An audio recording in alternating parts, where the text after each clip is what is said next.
বিসমিল্লাহির রহমানির রহিম। বাংলাদেশ সম্মিলিত পেশাজীবী পরিষদ আয়োজিত জুলাই আগস্ট গণ অভ্যুত্থানে পেশাজীবীদের অবদান শীর্ষক আজকের এই আলোচনা সভার সম্মানিত সভাপতি ডক্টর জাহিদ, শহীদ পরিবারের সম্মানিত সদস্যবৃন্দ, বিএনপির স্থায়ী কমিটি সহ বিভিন্ন পর্যায়ের নেতৃবৃন্দ, সম্মানিত আলোচকবৃন্দ এবং আমার সামনে উপস্থিত সম্মানিত উপস্থিতিবৃন্দ, আসসালামু আলাইকুম। আজকে এই অনুষ্ঠানটি এমন একটি সময়ে অনুষ্ঠিত হচ্ছে যখন আজকে সকালে ঢাকায় একটি দুর্ঘটনা ঘটেছে। এর মধ্যে সবাই আপনারা জানেন এখানে আমাদের এই অনুষ্ঠানটি শুরু হয়েছে বেশ কিছুক্ষণ আগে। এখানে বিভিন্ন ব্যক্তি যারা বিগত 17 বছর ধরে বিভিন্ন নির্যাতিত হয়েছেন, বিভিন্ন পেশাজীবী মানুষ, তাদের পরিবারের সদস্যরা তাদের অত্যাচারের বিভিন্ন বর্ণনা এখানে তুলে ধরেছেন। কিন্তু একই সাথে আজকে একটি দুর্ঘটনা ঘটে যাওয়াতে আমরা হয়তো অনুষ্ঠানটি একটু ছোট করে এনেছি।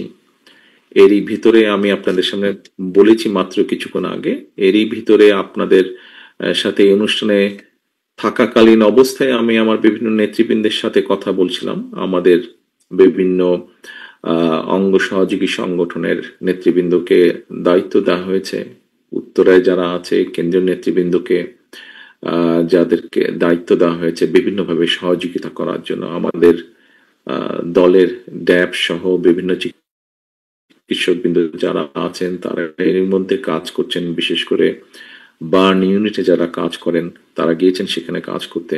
আমাদের অঙ্গ সহযোগী সংগঠনের নেতা কর্মীদেরকে নির্দেশনা দেওয়া হয়েছে। প্রচুর ব্লাডের প্রয়োজন হচ্ছে সম্ভবত হসপিটালগুলোতে, যেহেতু ব্লাডের শর্টেজ আছে। এরই মধ্যে আমাদের কর্মীদেরকে নির্দেশনা দেওয়া হয়েছে যে সেখানে গিয়ে ব্লাড ডোনেট করার জন্য ছাত্র দলের পক্ষ থেকে যে সকল হসপিটালে রোগীদেরকে নেওয়া হয়েছে সেখানে টিম করে দেওয়া হয়েছে যে কোন ডাক্তারের সাথে যোগাযোগ করলে ব্লাড পাওয়া যেতে পারে। আমরা আমাদের একটি রাজনৈতিক দল হিসেবে আমাদের অবস্থান থেকে আমরা চেষ্টা করছি। যেখানে ঘটনাটি ঘটেছে সেখানে খুব সম্ভবত এরই মধ্যে সেনাবাহিনী জায়গাটিকে কর্ডন করেছে, কিন্তু সেনাবাহিনীকেও এবং পুলিশ সহ বিভিন্ন সংস্থা যারা কাজ করছেন তাদেরকে সহযোগিতা করার জন্য আমাদের দলীয় ভলেন্টিয়ার্স যারা আছে, নেতাকর্মী যারা আছে, তাদেরকেও নির্দেশনা দেওয়া হয়েছে। আজকের এই অনুষ্ঠানটি পেশাজীবী পরিষদ কর্তৃক আয়োজিত আজকের এই অনুষ্ঠানটি আমরা একটি মানসিক প্রস্তুতি নিয়ে করেছিলাম আমরা। তবে স্বাভাবিকভাবে এই দুর্ঘটনার জন্য কিছুটা হলেও আমাদেরকে মানসিক প্রস্তুতি সেটির পরিবর্তন করা হয়েছে। আমরা অনেক মানুষ এখানে এসেছিলেন যাদেরকে আমরা অনুরোধ করেছিলাম আসার জন্য, তাদের কষ্টের কাহিনীগুলো তুলে ধরার জন্য, কষ্টের কথাগুলো তুলে ধরার জন্য। আজকে আনফরচুনেটলি এমন একটি ঘটনা ঘটেছে যেখানে আরো কিছু পরিবার দুর্ঘটনার মাধ্যমে। প্রিয় উপস্থিতিবৃন্দ, দীর্ঘ 1.5 দশকেরও বেশি সময় ধরে জনগণের কাঁধে একটা ফ্যাসিবাদী শাসন চেপে বসেছিল এবং এই শাসনের অবসান ঘটানোর জন্যই কিন্তু শিক্ষক, সাংবাদিক, পেশাজীবী থেকে শুরু করে শ্রমজীবী, কর্মজীবী মানুষ, দিনমজুর, রিক্সা চালক, ভ্যান চালক, সিএনজি চালিত অটোরিক্সা চালক, ট্রাকের হেল্পার বা চালক, হোটেল রেস্টুরেন্টের কর্মচারী, গার্মেন্টসের শ্রমিক, সবাই কিন্তু এই যে দীর্ঘ 15 বছর আমাদের কাঁধে চেপে বসে সেই স্বৈরাচারকে হটানোর জন্য সাহসের সঙ্গে এই মানুষগুলো কিন্তু সমাজের বিভিন্ন শ্রেণী পেশার মানুষ রাজপথে নেমে এসেছিলেন। আপনাদের যদি মনে থাকে, চট্টগ্রামের, অনেকেরই নিশ্চয়ই মনে আছে, চট্টগ্রামের ফার্নিচার কর্মী শহীদ ফারুক, ঢাকার পাশে আশুলিয়ার গার্মেন্টস কর্মী নাজমুল, চাঁদপুরের সেলসম্যান আব্দুল কাদের মানিক, ঢাকায় সাংবাদিক মেহেদি হাসান, শরীয়তপুরের ব্যাংক কর্মকর্তা দুলাল আহমেদ। আমরা একটু আগেই শুনেছি নরসিংদীর ডাক্তার সজীব সরকার, আমরা গাইবান্ধা টেক্সটাইল ইঞ্জিনিয়ার সাজ্জাদ হোসেন সজলের মায়ের কথা শুনেছি একটু আগে। সারা দেশ থেকে এমন অসংখ্য অসংখ্য শ্রমজীবী, কর্মজীবী, পেশাজীবী মানুষ অকাতরে জীবন বিলিয়েছিলেন দেশকে মুক্ত করার জন্য। আমাদেরকে আজকে অবশ্যই স্বীকার করতে হবে, জুলাই আগস্ট আন্দোলনকে গণ অভ্যুত্থানে পরিণত করার ক্ষেত্রে শ্রমজীবী, পেশাজীবী মানুষের অবদান এবং আত্মত্যাগ সবচাইতে বেশি। আমরা গতকালের একটি পত্রিকার খবরেও যদি দেখি, তারা একটি নিউজ করেছেন বিভিন্নভাবে, আমরা দেখেছি যে শ্রমজীবী এবং পেশাজীবী মানুষের অবদান এবং আত্মত্যাগ সবচেয়ে বেশি। গণ অভ্যুত্থানে শ্রমজীবী, কর্মজীবী, পেশাজীবী মানুষ সবচেয়ে বেশি সংখ্যক কিন্তু শহীদ হয়েছেন, আমরা যদি স্ট্যাটিস্টিক্স দেখি। সম্মানিত উপস্থিতিবৃন্দ, 2024 সালের জুলাইয়ে রংপুরের বেগম রোকেয়া বিশ্ববিদ্যালয়ের শিক্ষার্থী শহীদ আবু সাইদ, চট্টগ্রাম কলেজের ছাত্র শহীদ ওয়াসিম সহ কমপক্ষে 6 জন শহীদ হয়েছিলেন। 16 জুলাই থেকেই কিন্তু আমরা যদি দেখি, আজকে যদি সেই সময়কার ঘটনাগুলো দেখি, আমরা পত্রপত্রিকাগুলো বের করি, আমরা দেখতে পাবো যে 16 জুলাই থেকেই কিন্তু মূলত আন্দোলন গণ অভ্যুত্থানের রূপ নিয়েছিল। ঐতিহাসিক 16 জুলাই তারিখে 6 জন শহীদের অন্যতম ছিলেন কিন্তু চট্টগ্রামের ফার্নিচার দোকানের কর্মচারী শহীদ ফারুক। আপনাদের অনেকেরই হয়তো চোখে পড়েছে একটি নিউজ কিছুদিন আগে প্রকাশিত হয়েছিল একটি পত্রিকায়। শহীদ ফারুকের যে বিধবা স্ত্রী এবং তার নিষ্পাপ কন্যা, তাদের একটি বক্তব্য দেশের গণমাধ্যমে এসেছিল। শহীদ ফারুকের স্ত্রী বলেছিলেন, আমার স্বামীর কথা কেউ বলে না, কারণ সে ছাত্র ছিল না, ছিল শ্রমিক। আর শহীদ ফারুকের 8 বছর বয়সী কন্যা ফাহিমা তার মায়ের কাছে জানতে চেয়েছিল, সেই নিউজের মধ্যেই ছিল যে জানতে চেয়েছিল, আম্মু, ওরা আবু সাইদ, ওয়াসিম, মুগ্ধের কথা বলে, আমার বাবার কথা কেন বলে না? সম্মানিত অতিথিবৃন্দ, উপস্থিতিবৃন্দ, আমি মনে করি শহীদ ফারুকের বিধবা স্ত্রী এবং কন্যার এই প্রশ্নের জবাবের মধ্যেই কিন্তু নিহিত রয়েছে আমাদের চলমান প্রচলিত প্রথাগত রাজনৈতিক সংস্কৃতির পরিবর্তনের এক গুরুত্বপূর্ণ বার্তা। শহীদগণ শুধুমাত্র কিন্তু একটা সংখ্যা নন, কারণ একটি প্রাণের সমাপ্তির অর্থ হলো একটি পরিবারের মৃত্যু, একটি স্বপ্ন সম্ভাবনার অবসান। অথচ আমরা দেখছি যে আমাদের এই বর্তমানে যে অন্তর্বর্তীকালীন সরকার, যার কাছে দেশের প্রত্যেকটি শ্রেণী পেশা মানুষের একটি আকাঙ্ক্ষা আছে, যারা রাষ্ট্র এবং রাজনীতি সংস্কারের জন্য অনেক সময় ব্যয় করছেন, মাসের পর মাস ব্যয় করছেন, বাট খুব দুঃখজনক ভাবেও দেখি যদি আমরা, তাহলে দেখবো যে প্রায় 1 বছর হয়ে যাচ্ছে, আর কয়দিন পরই 1 বছর হবে, কিন্তু এই 1 বছরও গণ অভ্যুত্থানে যে শহীদদের একটি তালিকা হতে হবে, সেই তালিকাটি কিন্তু এখনো চূড়ান্ত হয়নি। একজন রাজনৈতিক কর্মী হিসাবে আমার কাছে মনে হয়েছে যে দীর্ঘ 1 বছরেও শহীদদের সংখ্যা চূড়ান্ত বা তালিকা চূড়ান্ত করতে না পারার যে বিষয়টি, ভবিষ্যতের ইতিহাসে এটা হয়তো একটা আমাদের সকলের জন্য একটা চূড়ান্ত ব্যর্থতা হিসেবে একটা চিত্রায়িত হবে বিষয়টি।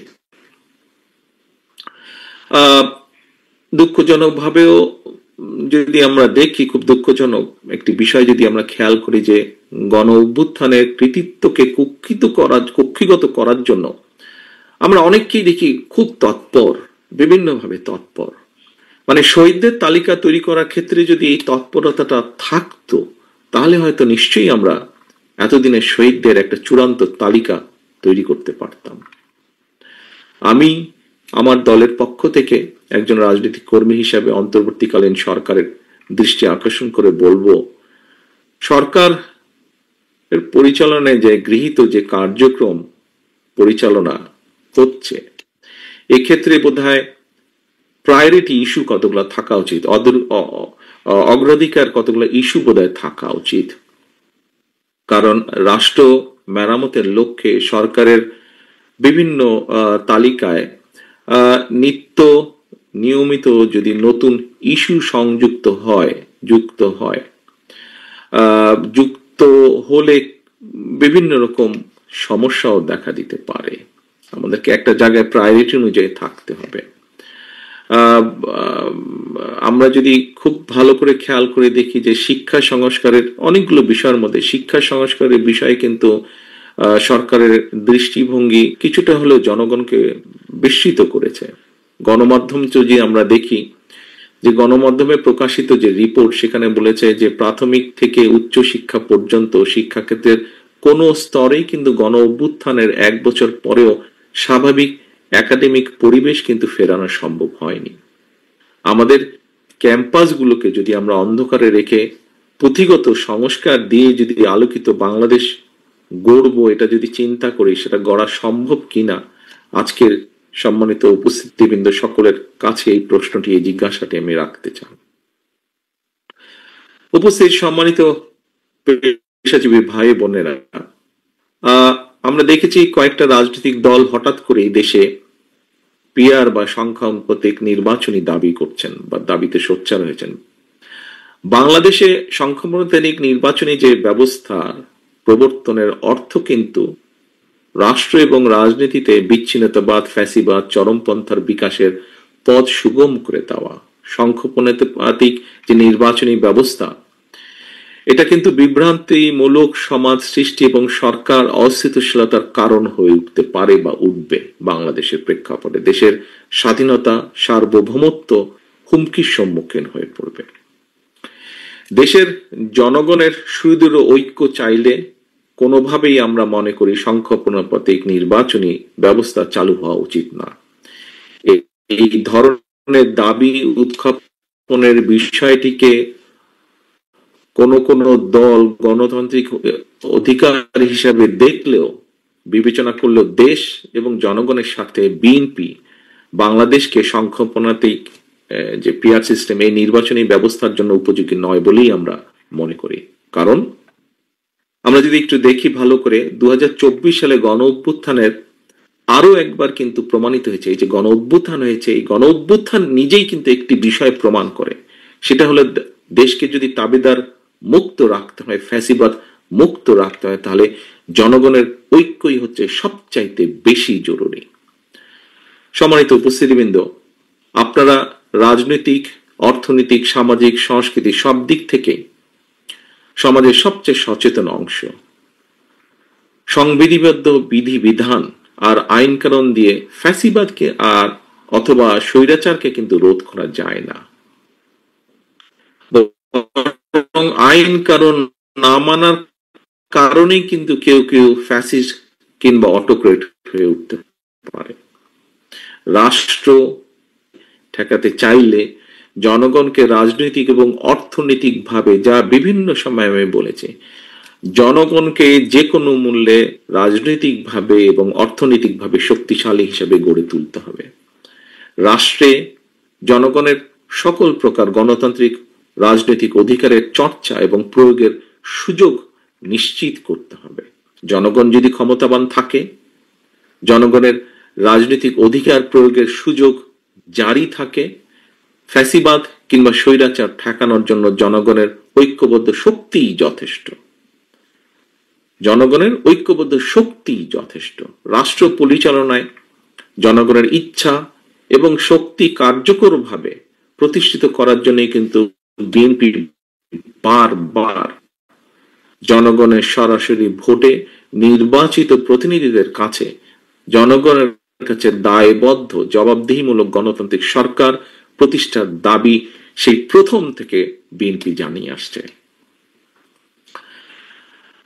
উপস্থিতিবৃন্দ, কিছু কিছু ক্ষেত্রে খেয়াল করলে আমাদের কাছে মনে হচ্ছে, আমরা দেখছি মানুষ কথা বলছে, বিভিন্ন শ্রেণী পেশার মানুষ একটি বিষয়, অন্তর্বর্তীকালীন সরকারের ঘাড়ে যারা বন্দুক রেখে সরকারের উপর নিজেদের খবরদারির বহাল রাখতে চায়, সরকারের উপরে প্রভাব খাটিয়ে বিভিন্নভাবে ফায়দা হাসিল করতে চায় বা নিজেদের আখের গোছাতে চায়, তাদেরকেই আমরা দেখছি জাতীয় নির্বাচন অনুষ্ঠানে কে সুকৌশলে বাধা সৃষ্টি করছে।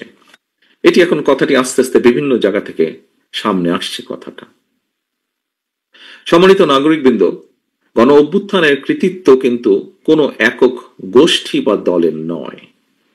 এই কথাটি প্রথম থেকে আমি এবং বাংলাদেশ জাতীয়তাবাদী দল আমরা সকলে বলে আসছি। সকল শ্রেণী পেশার মানুষ একটি গণতান্ত্রিক বাংলাদেশের জন্য জীবন দিয়েছে। অধিকাররা মানুষ নিজেদের অধিকার প্রতিষ্ঠার জন্যই গণ অভ্যুত্থানে অংশ নিয়েছিলেন। নিত্য নতুন রাজনৈতিক হিসেব নিকেশ কিংবা রাজনৈতিক মেরুকরণের আড়ালে আমরা গণ অভ্যুত্থানের সকল শহীদী প্রাণের আত্মত্যাগের কথা যেন ভুলে না যাই। প্রতিদিন বিভিন্নভাবে নিত্য নতুন দাবি আসছে, কিন্তু শহীদদের যে আত্মত্যাগ, এই বিষয়টিকে যাতে এই সবের ডামাডোলে যাতে আমরা ভুলে না যাই। এখানে শহীদের কয়েকজন শহীদের স্বজনও কিন্তু এই কথাটি বলেছেন, তুলে ধরেছেন তাদের বক্তব্যে।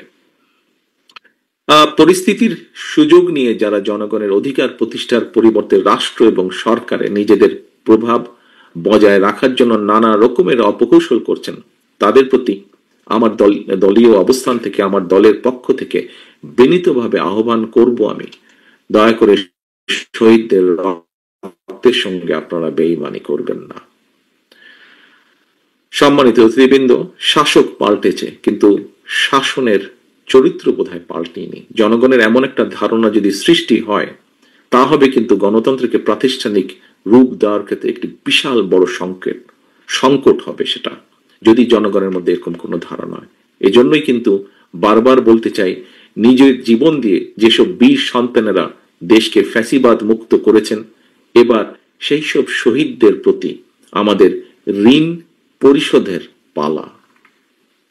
সম্মানিত উপস্থিতিবৃন্দ, 1971 সালে স্বাধীনতা অর্জনের যুদ্ধে শহীদ, 2024 সালে স্বাধীনতা রক্ষার যুদ্ধে শহীদ, কিংবা 71 থেকে আজ পর্যন্ত বিভিন্ন সময় গণতন্ত্র প্রতিষ্ঠার আন্দোলনের শহীদ, এই শহীদগণ রাষ্ট্রীয়ভাবে গ্রহণীয়, স্মরণীয়, বরণীয়।